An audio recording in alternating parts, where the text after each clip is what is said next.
মা এখন বিছনায় বসে বসে ফুচকা বানাচ্ছে। বাবা ফুচকা কিনে দিয়ে চলে গেছে আমাদেরকে। আর মা এর মধ্যে আরও দুটো লঙ্কা কুচিয়ে দিয়েছে। এতটা তো বাটা লঙ্কা ছিল, মা বলছে যা হবে হবে, আজকে খেয়ে নি।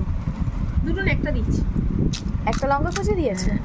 ও মা, মা গো, হ্যাঁ, মিনি স্ট্রোক হয়ে যাবে গো, এত ঝাল খেও না। আজকে চা খাবো তো, চা হবে। দোকানের ফুচকার আলু তো মাখা খেয়েছি, কিন্তু আমার মা স্পেশালি একটা আলু মাখে বাড়িতে। ওর মধ্যে বাদাম, চানাচুর, অনেক রকম মশলা দেয়, হেভি টেস্টি লাগে। ঝুড়ি ভাজা একদিন তোমাদের সাথে শেয়ার করবো ওই আলু মাখাটা। আর জলটাও দারুণ বানায়, ফুচকাটাও দারুণ বানায়।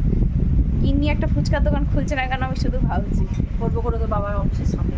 বাবার অফিসের সামনে গিন্নি ফুচকার দোকান খুলবে বলেছে, খোলা যায়।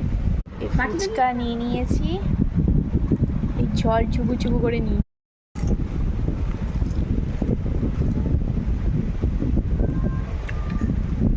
হ্যাঁ, গাড়ি হেবি ঝাল হয়ে গেছে। কিনবি না সত্যি? কেমন লাগলি? নিজেই উপভোগ করছি।